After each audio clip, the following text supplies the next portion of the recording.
All right. Well, welcome everyone to our webinar today, Barreled, Bottled, and Corked. This webinar is being recorded and we will have the recordings available to be sent out tomorrow. The webinar will last about 45 minutes and we'll have reserved time for questions and answers at the end. You can ask questions at any time during the presentation. Just please submit your questions in the Q&A feature on the bottom of your Zoom screen. The chat feature has been deactivated. All right, well, I will now turn it over to Christine with Discus. Thank you, Kim, and welcome everyone to this webinar today, Barreled, Bottled, and Corked, Unpacking How Tariffs Impact the Spirits Supply Chain. We have a really wonderful panel here today to help us understand the issue of tariffs and its ramifications beyond spirits producers. Before we get to that, of course, our industry understands and supports the goals of expanding jobs and manufacturing in the United States and in securing fair and reciprocal trade for U.S. companies. The spirits sector, the U.S. spirits sector, is the model for fair and reciprocal trade. We have maintained a level playing field, a duty-free playing field with 51 countries, including some of our major trading partners, such as the EU, the UK, Canada, Mexico, Japan, Australia, and others. And in fact, 86% of U.S. spirits exports go to countries that apply zero tariffs, and 98% of spirits imports come from countries that also apply zero tariffs on spirits. So spirits are unique for a variety of reasons, and because, of course, our companies make these great products, including all categories of American whiskey, such as bourbon, Tennessee whiskey, American rye whiskey, American single malt, and we import cognacs and Scotch whiskey, tequilas, Irish whiskey, and we make rum, gin, vodka, and much more. There are over 3,100 distillers located across the United States and in the District of Columbia. But how are these products made and provided to the consumer? So today we want to examine how the key components of the spirits supply chain are impacted. For many of them, of course, they are first stored in a barrel, and many more, and wines are sold in glass bottles, and many of those bottles are sealed with corks. These three industries, barrels, bottles, and corks, are all impacted by tariffs and in varying ways. So we have a great panel here today to help us understand all of this and more. But first, we have my colleague, Rob Marin, Senior Vice President for International Trade and Market Access, who will help set the scene by giving an overview of where we are right now on tariffs. Then we'll hear from Melissa Zoller, Executive Director of the Associated Cooperage Industries of America, Inc. Following Melissa, we'll have a conversation with Brian Vickers from the Glass Packaging Institute. And then last but not least, we'll chat with Patrick Spencer, the Executive Director of the Natural Cork Council. So let's jump right in. And first, I'll turn to my colleague, Rob Marin, to provide an overview of the current state of play. Rob, over to you. Great. Thank you, Christine. Good morning. Good afternoon, everyone. There's a lot of uncertainty right now about what's going to happen with tariffs, both U.S. tariffs on imports and the ones that other countries may put on U.S. exports. Currently, the U.S. imposes a 10% tariff on nearly all imported goods from all countries, including spirits.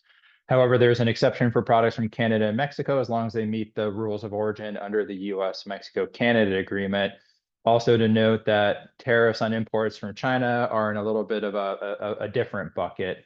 The higher country-specific reciprocal tariffs that were paused are set to take effect on July 9th, unless something changes beforehand. So for example, if July 9th comes without any agreements, tariffs on the EU, imports from the EU will increase from 10% to 20%, and imports from Japan, for example, will increase from 10% to 24%. Meanwhile, the U.S. is currently engaged in trade negotiations with approximately 35 countries, including our major trading partners. We hope that these negotiations will result in untangling spirits and our supply chain partners from these tariffs, allowing us to maintain our well-established markets and open new markets for our exports. Some of you may have heard that the US reached a preliminary agreement with the UK, but UK spirits continue to face the 10% universal tariff.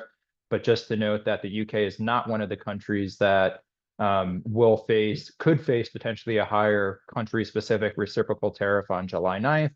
In addition, the administration has already secured a tariff reduction of India's tariff on bottled bourbon from 150% to 100%.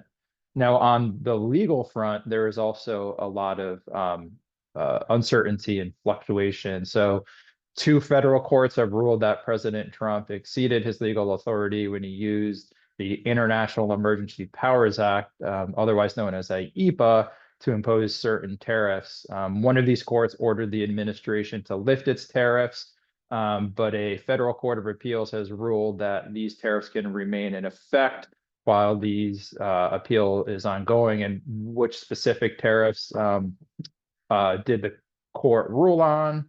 It's the 25% tariffs on imports from Canada and Mexico, and a 20% tariff on China, which are tied to border and fentanyl issues, the 10% universal tariff, and the paused reciprocal tariffs of 20 to 50%, depending on the country. Next, the Federal Court of Appeals here in DC will hear arguments on July 31st. And if the case goes further, it could end up in the Supreme Court, which it will likely end up, meaning the uncertainty could drag on for a while. But in the meantime, administration officials have indicated that they're exploring alternate avenues to reimpose tariffs under other legal authorities, should the plaintiffs or should the courts ultimately strike them down.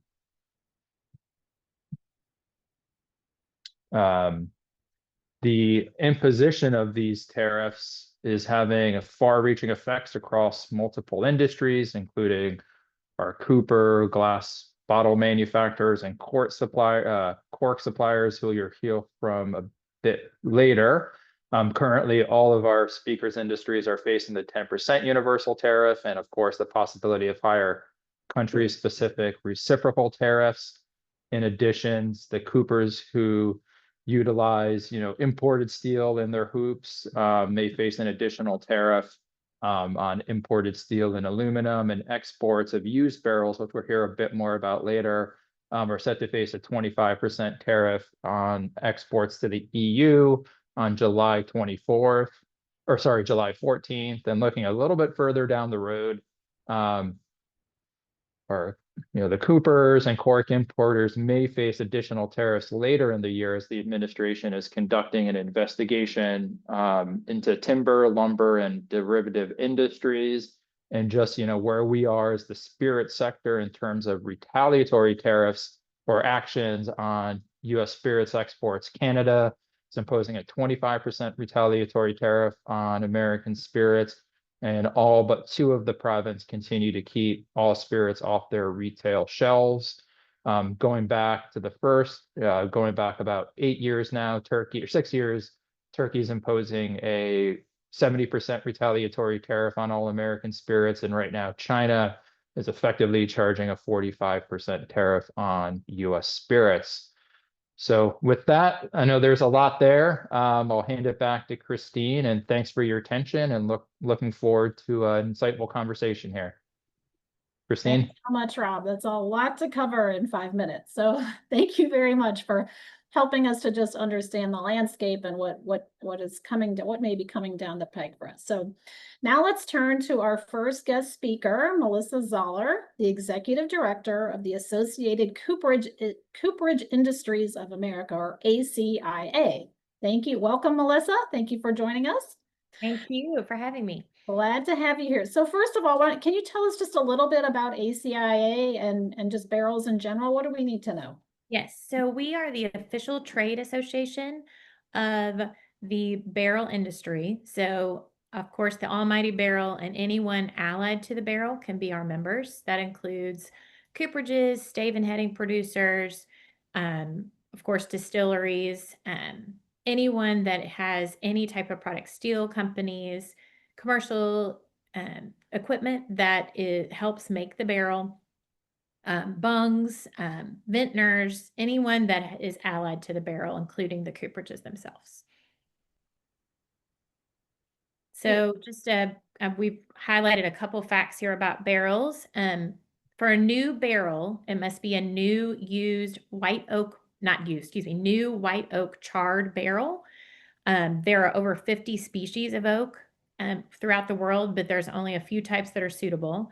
It can take 100 to 150 years before the oak required to make a barrel is ready for harvesting, at which time that's when the specially selected wood is selected for the cask, and some casks can last up to 50 years. So that's just a little fact about the white oak itself.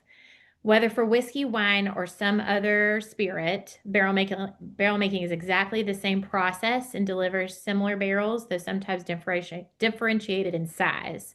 The 53-gallon new charred white oak barrel is standard for bourbon producers, and it's the size that has become the norm with other whiskey producers throughout the world. And then just a fun little fact, our barrels travel farther than most of us do. So that's really neat to know. They're part of an international value chain that highlights American craftsmanship. Most are made domestically here. And then, of course, they're exported. And then that's different from the used barrel market. That's great. Thank you. I love that barrels travel farther than most of us do. So can you talk about the life cycle of a barrel? When it's used in American whiskey production, from manufacturing to reuse to export? Yes. So of course I mentioned white oak, and it starts with sustainably harvested American white oak, seasoned, crafted, and toasted or charred by skilled coopers, many of whom have generational expertise. The barrel plays a critical, often legally required role in maturing American whiskey, bourbon, or rye.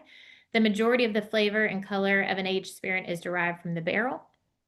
After aging the spirit, sometimes years, sometimes decades, the barrel obviously does not retire. It goes on to its many other lives. At the end of its third or fourth use, some even get chipped for use in the culinary industry or used as fuel. That's just a couple of, so many things can be done with the barrel, as many of you know. Used American barrels are in high demand worldwide, from Scotch in Scotland to rum in the Caribbean to tequila in Mexico. So our used barrels go far and wide. I like that. So for those products, we can say there's a little bit of American whiskey in some of those products that are ultimately bottled and sold elsewhere. So let's come to the topic of tariffs. So how have recent U.S. tariffs impacted whether the cost structure or planning and global competitiveness of the cooperage industry? So as many of us are aware, tariffs don't hit just one part of the supply chain. They ripple through every stage. And for American cooperages, that impact can be significant, but at this point, we are not seeing it as much as we will potentially see it, hopefully not right now. So cost structure wise, we are mostly, our planning is ahead of time for barrel production, and most of the prices have been locked in. Obviously steel tariffs have been in effect for a while. The pricing for hot rolled steel coils went up 37% when tariffs went into effect beginning of April compared to early January. Prices have backed off a little and are currently running about 25% higher. But again, like I said, a lot of our cooperages and individuals allied to the barrel have locked those prices in, so they have not seen that fluctuation yet. This doesn't mean they won't, but just for an example, steel is roughly 4% of the barrel price, and there's about 14 pounds of steel per barrel.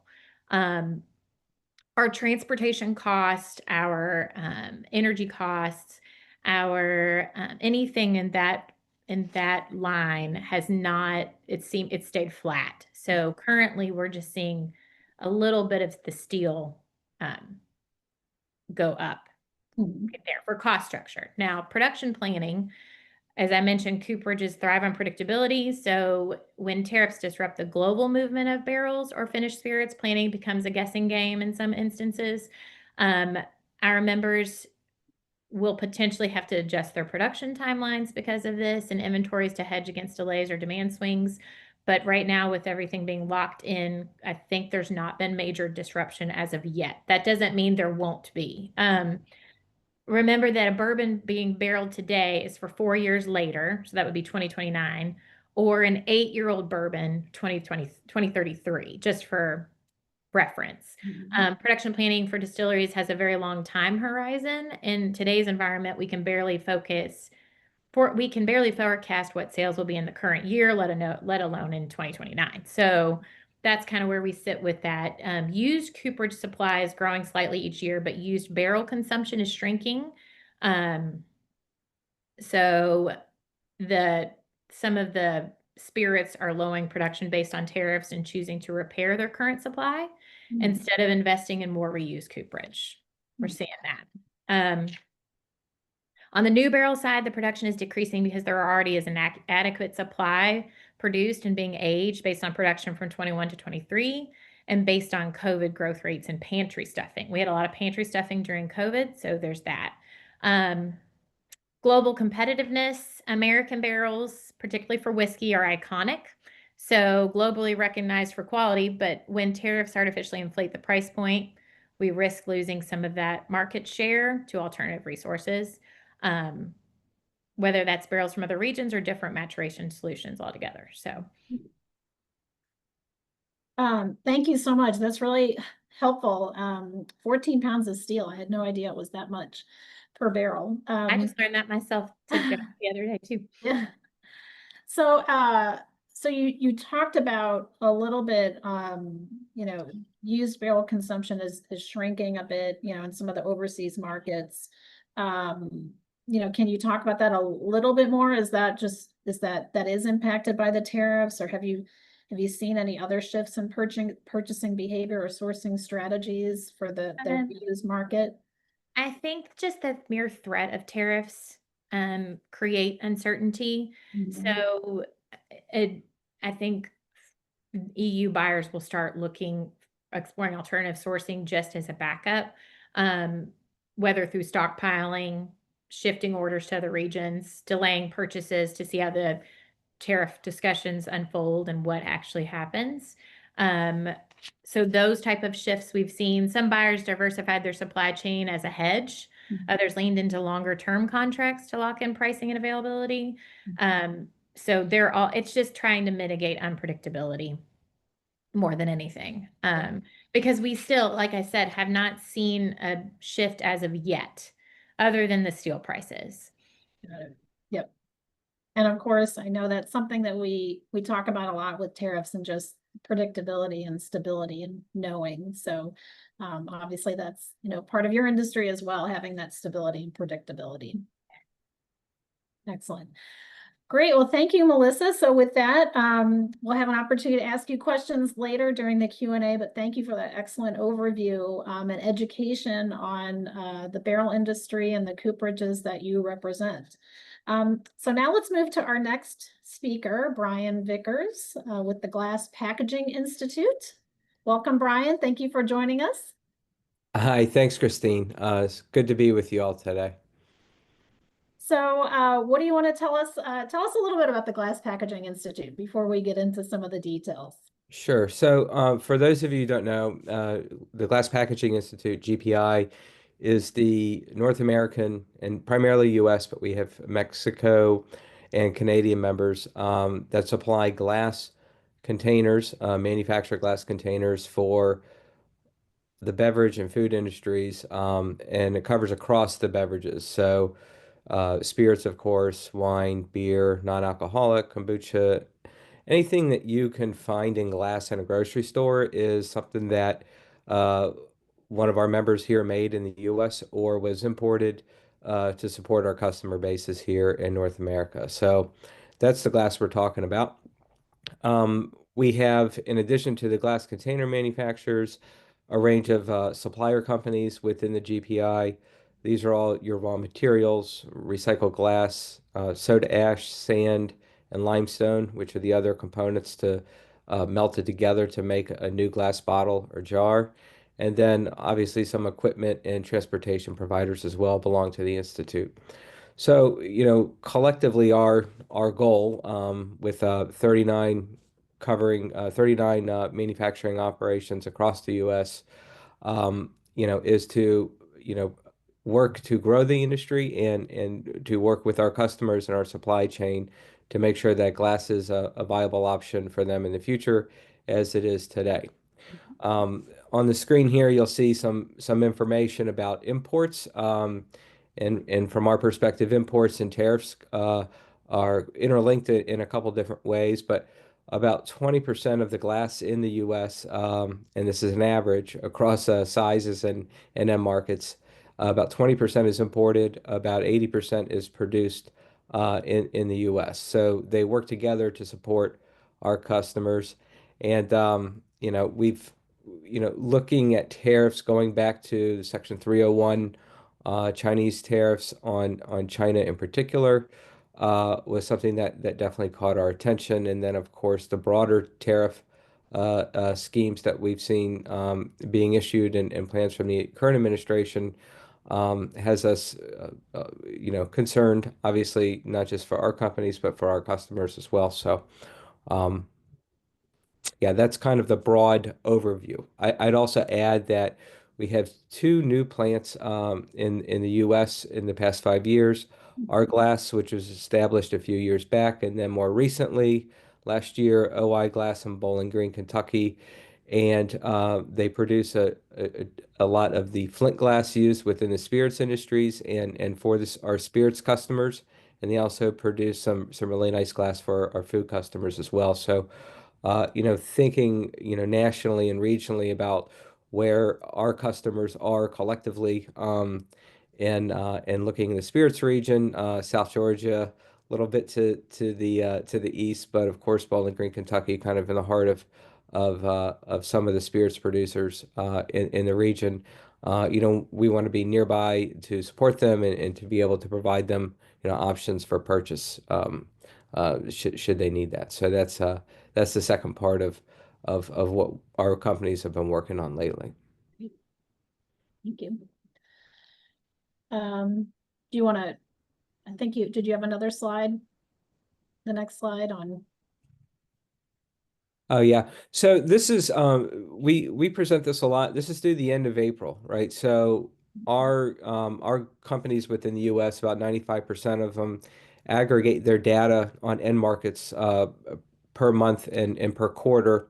And that gets put together and we get a look at what is produced and shipped out of the US plants, the 39 plants or so, going to the end markets. And you can see here, spirits is almost 8%, beer at 41%, while smaller than it used to be, still the largest alcohol end market. And wine is almost 10%, with non-alcoholic beverages just under 9% of the representative end market. And the next slide will show where things were at going back to 2008. And I like this slide too because it really points. It's specific to glass, but really you can see trends with alcohol and broader beverage, trends among customers, consumers, and in different marketplaces. So, if you were to go back to 2008, beer was 59% of the end market for our glass manufacturers. So the end market almost 60% for beer.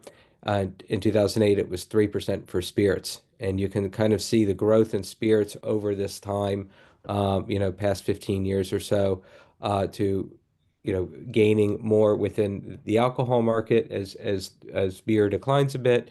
And you can also see the trends in wine as people are looking at different beverages to consume. Ready to drink alcoholic beverages has gone down slightly, but some months can be back up to 6% of the end market as well. So when we're just looking at beverages, putting food and cosmetics aside, as kind of a nice picture of some of the alcohol markets for the glass manufacturers.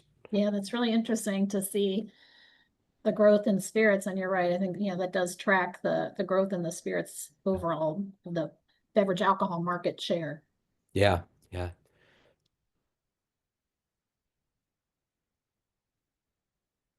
And then we do we issue this quarterly, but I can take the highlights from the end of each month and publish them during webinars such as this.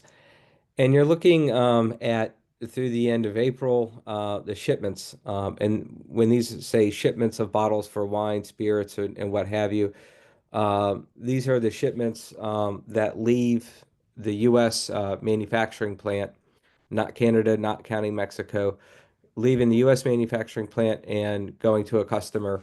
Um, that's what kind of is counted here.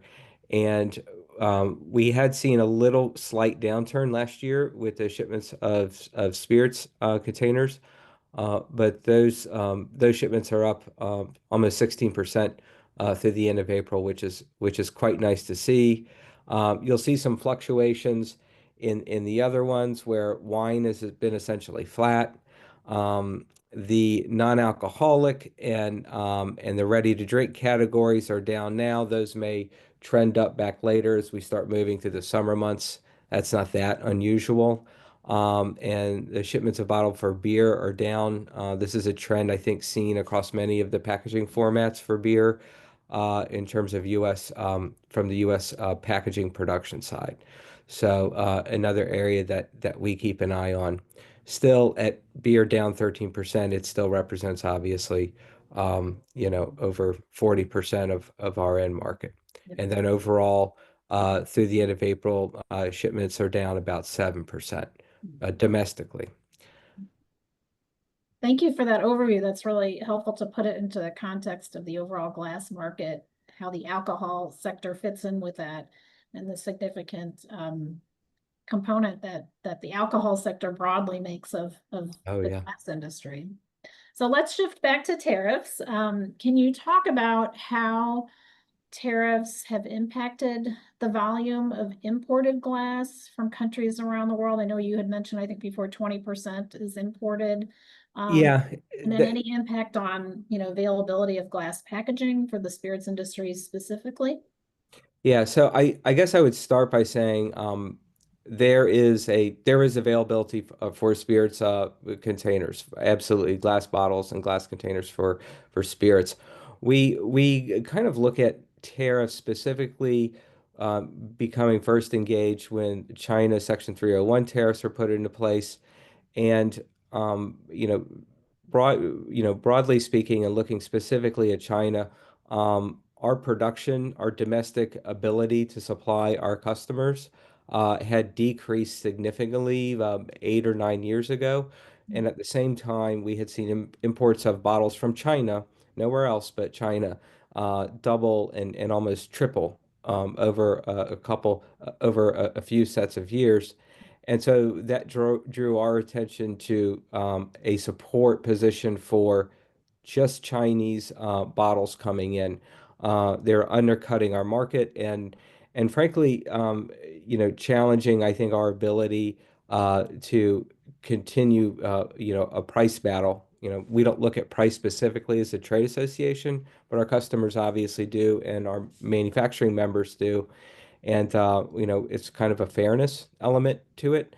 When we had COVID and everything was jammed up at the ports on the West Coast because of the demand on the grocery shelves for a lot of our industries and our industry specifically, we had smaller and mid-sized customers in the spirits market and the food market and non-alcoholic beverage market saying there's a glass bottle shortage. I cannot get glass bottles. What was happening was too heavy a reliance on the imports that were sitting on the shore waiting to come into Long Beach and LA. And that had our members scrambling as best they could to help with that supply. But it really more broadly speaks to the importance of having domestic capability, having smaller in-tune plants nearby and in your region that you can reach out to for bottling needs from our perspective. So you can see here the Chinese imports are down. This might be due to the elevated tariffs that we've seen recently. During the same time, we've seen Mexican imports of 750 milliliter size bottles increase for the first part of the year.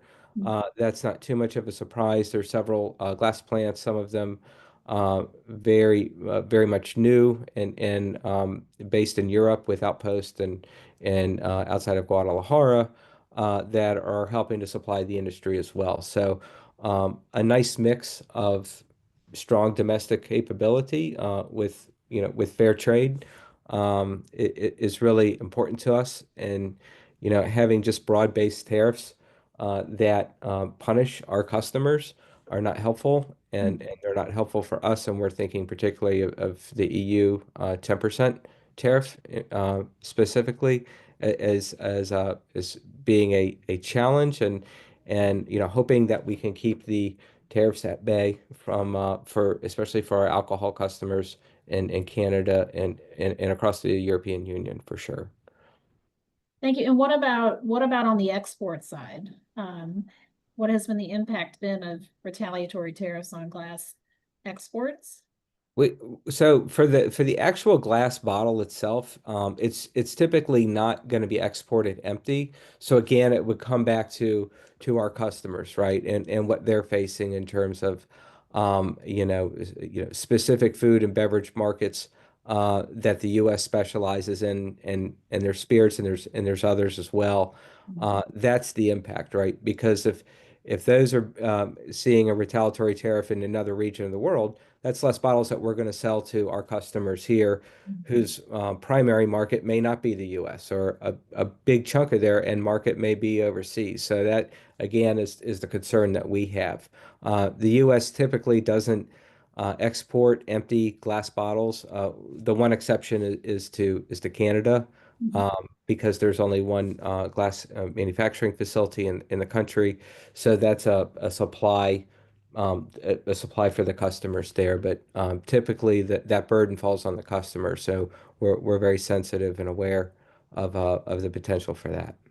Got it. Thank you. And then what about just sort of broader supply chain challenges? I know we all know what happened during COVID and specifically in the glass industry.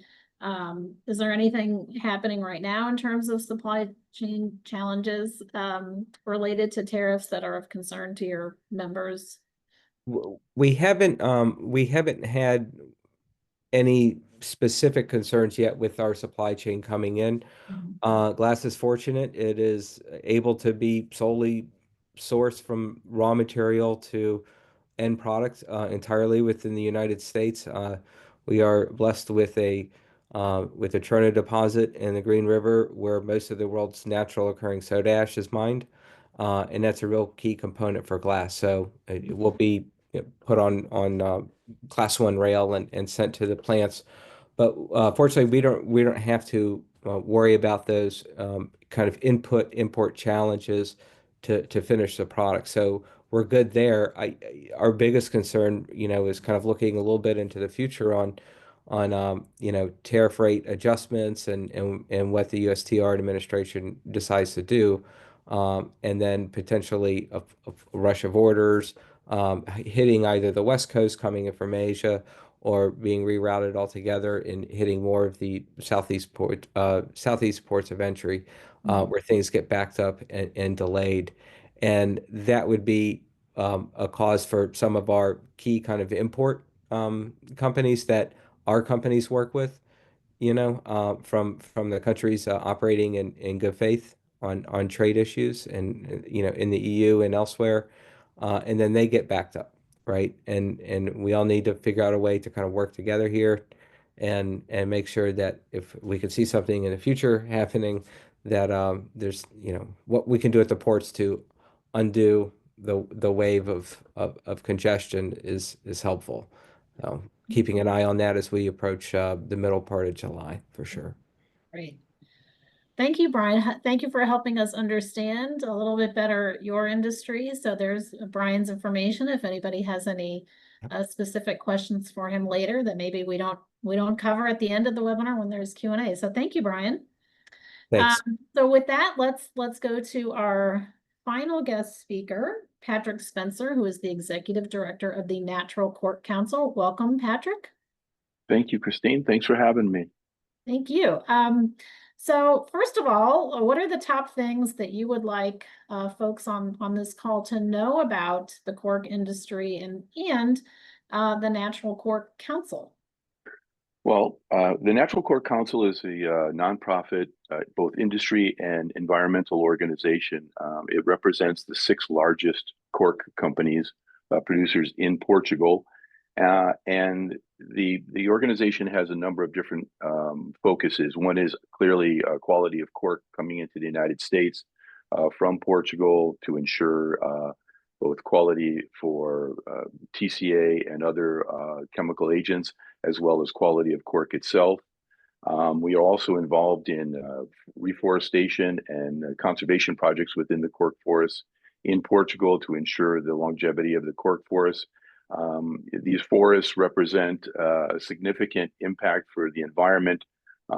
They absorb about 20 million tons of CO2 each year.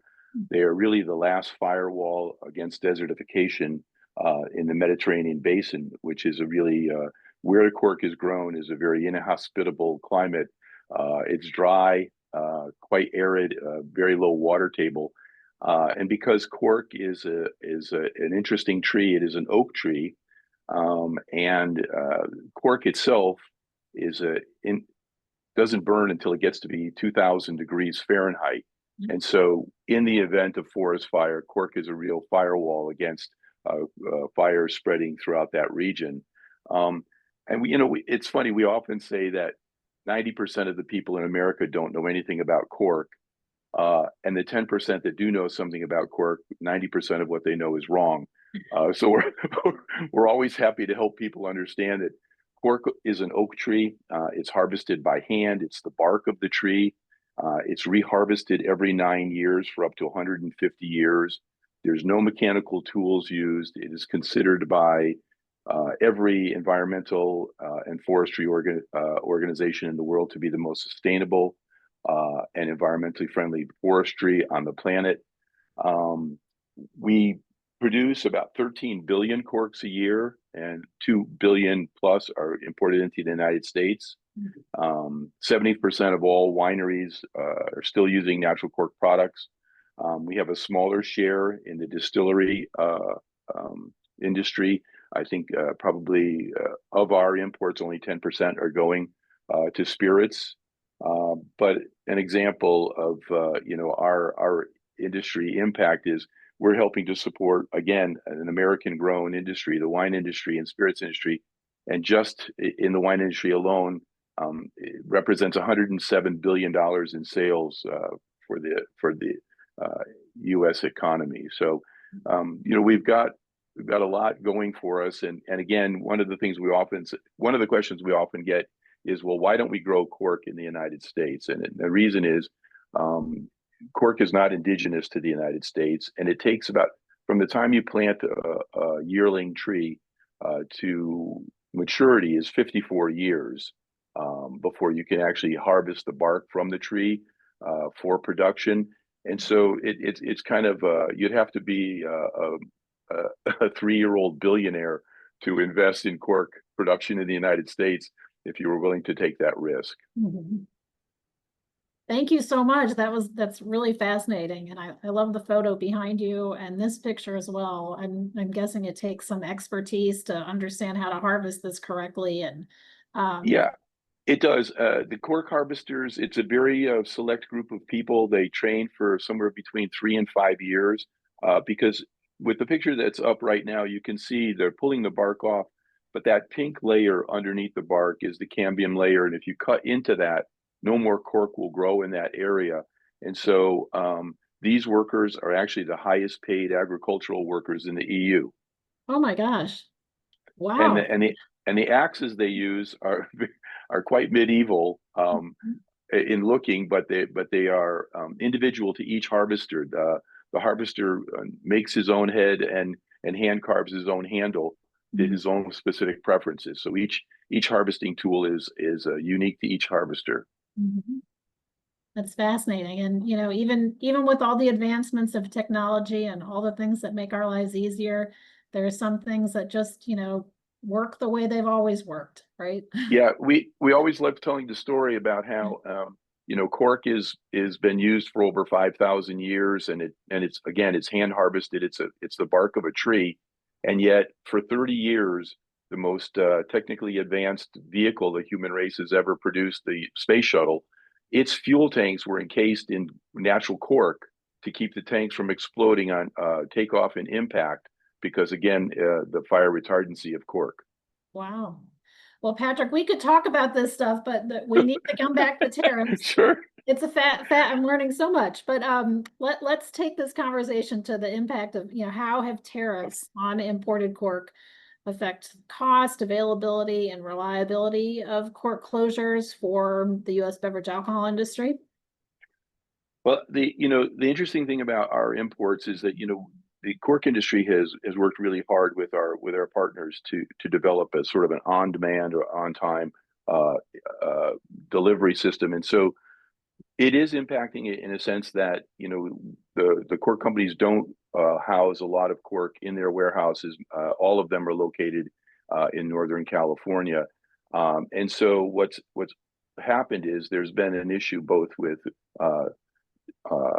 tankers being left at the port with cork on it, and the inability for us to produce or to provide corks without a tariff has been really stifling for us, especially in the wine industry that's currently suffering right now, with lower consumption and overproduction of wine. So it is an issue. It isn't affecting the quality. Cork quality and the production in Portugal isn't diminished by the tariff. Production still has to go on because as trees reach maturity, that cork has to be harvested. So are there any other, so in terms of the tariffs, so it's sort of like they have to harvest this regardless of what's going on in the economy or Yes. Supply and demand. I mean, they have to do it, right? So are there any other challenges related to the tariffs that impact, how impact the cork industry sort of widely? Well, it's sort of an ancillary answer to this, which is, cork is a wood product, and the United States Department of Agriculture has designated cork as a wood product. Yet, when the 232 list of wood and pulp products was put together, cork was not put on that list for exemption for the 10% tariff. And it's interesting, this afternoon I'm getting on a plane to fly to Washington to meet with the U.S. Trade Representative to talk about that, because when we reached out to both the USTR and also BIS, no one in either agency knew that cork was a wood product. They didn't know where cork came from. And so it was basically an oversight that cork didn't get put on the exemption list. So what we're hoping is that we can get cork on the exemption list. And we think that, when we look at the criteria that the administration is using for the exemption for wood and pulp products, cork sort of ticks all the boxes because you can't grow cork in the United States. It's integral to two important American industries, both spirits and wine. So we sort of feel like we'll get on that list. Whether or not we can't impact the reciprocal tariff, but we certainly love to get cork on that 10% exemption list. Yeah. And in the meantime, good luck to you with that. Thanks. Are you seeing any shifts in sort of customers moving to products other than cork, to synthetic closures or screw caps, or is it too early to say? Well, I think the issue is that the plastic closure industry, at least in the wine industry, has decreased significantly. I would suggest that they don't even have 2 or 3% of the industry anymore, and it's a tough battle for in this particular situation.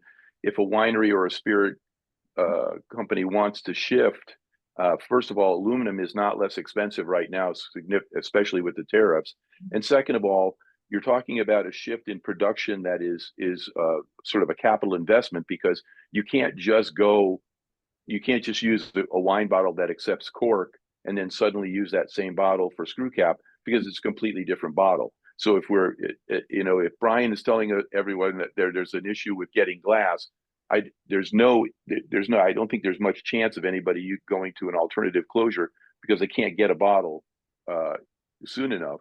Yeah. And then they'd have to change the bottling line as well.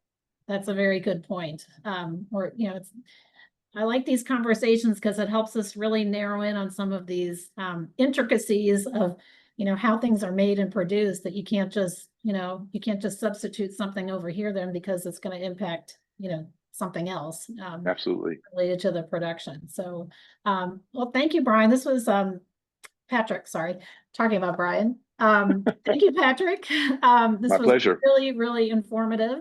And now we're going to move into the Q&A part. And while I know all of you are getting your questions together, wanted just to highlight, if any of you are concerned about the topic of tariffs on spirits and wine, I wanted to let you know that the Toast Not Tariffs Coalition, which includes 57 members, including all the associations on this call today, we have a petition, and many thousands of people have already signed on to this petition. So if you would like to add your name to the thousands that have already done so, please scan this QR code and add your name. It only takes a minute to sign, and it will send a very powerful message from those of you that matter most, whether you're a distiller, a farmer, a bartender, a restaurant operator, a barrel maker, from a glass company, or from a cork producer, and the consumers who support them. If you care about this issue and want to help join in the effort to support Toast Not Tariffs, please take a minute and sign our petition. So with that, now we will move. We have a few minutes here left for Q&A, and we will put everybody on screen now. And Rob, I think you're in charge of fielding any questions that we may have received in the Q&A during the webinar. Yes, if you have any questions, please drop them into the Q&A box, which is located at the bottom of your screen. We have a few questions that have been asked throughout the presentation that some of the panelists have addressed, but I think for the good of everybody on this call, it might be useful to go back and maybe have the speakers address some of the questions. So one question was, do you think, and I think this is for Brian, do you think the increase of shipments of bottles for wines and spirits are due to a shift in domestic glass manufacturers to avoid tariffs from imported glass manufacturers? Yeah, so thank you, Rob. Yeah, so I just put the answers in here because I didn't know how much time we would have, so everybody could at least see them. But as I entered, it's really at this point tying an increase in domestic shipments to tariffs in particular, when really the only high tariff has been from China, and we have seen Chinese imports go down in the spirits and wine serving category of 750 milliliters. I know there's other sizes, but that's the best that we have to go on, since they don't indicate the market when they come in to the port. So for China, yes, potentially. We've seen Mexico up year to date, 10%. Of course, they're covered right now and under the USMCA exemption.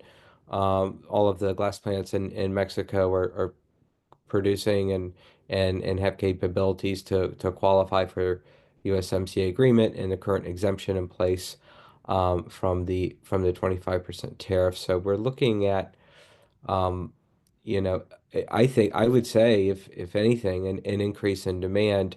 Other countries that supply the 750 milliliter bottle, standard bottle are up, and some of them are based in Europe and in the Middle East as well, and in India they're up for the year. So I would see it as pointing to a growth in the industry or the demand for these bottles. It's a mix of wine that are being used for the imports on this side as well. We know from our reports that we put out 15.9% for spirits, but that's not all necessarily 750 milliliter bottles, right? We just know from our reporting, our companies know who their customers are. When the bottles come in, It's just coming in by size by the Commerce Department. So when those numbers come up, we look them up by size and have a pretty good idea that it's either wine or spirits market if it's a 750 milliliter glass bottle. But they also report 12-ounce bottles, and 12-ounce bottles go everywhere. It could go to beer, it could go to sodas and flavored alcoholic beverages and teas and cold coffees, anything that you could think of. So that's how we kind of look at it. So a little early, but we see this as a positive direction for spirits from our end, and overall without really having the nuanced detail that you guys have on the regions and the different varieties, of course. One more question came in for Patrick. Do you know why cork was put on the exemption list during the first Trump administration, but omitted on the second go around? I have no idea. I think this is probably just new people in those positions and just a lack of awareness. And maybe with that, I'll hand it back over to Christine. Okay, well, thank you all so much. I thought maybe we will go around and ask everybody, what is your final word in 30 seconds or less, something that you want to share with the folks on the call. Start with you, Patrick. Wow, on the spot here. Yes. 30 seconds. Use cork. It's natural. It's recyclable. It's renewable. It's the best closure. Done. Thank you, Brian. Thank you. Thank you for choosing glass. We need smart trade policy that works for us and our customers. So thank you all. Melissa. Barrels are the heart of everything we all do. So barrels are what makes our spirits go round. And hopefully trade will not shake us. Any trade or tariff policies that come and go will not shake us, and we'll keep on rolling, as we say.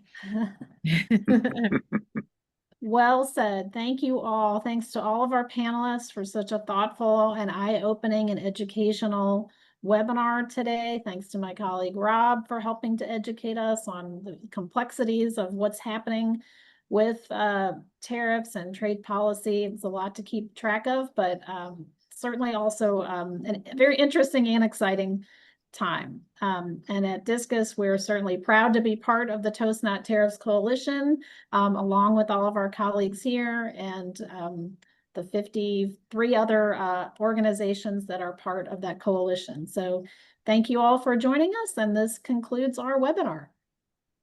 Thank you. Thank you.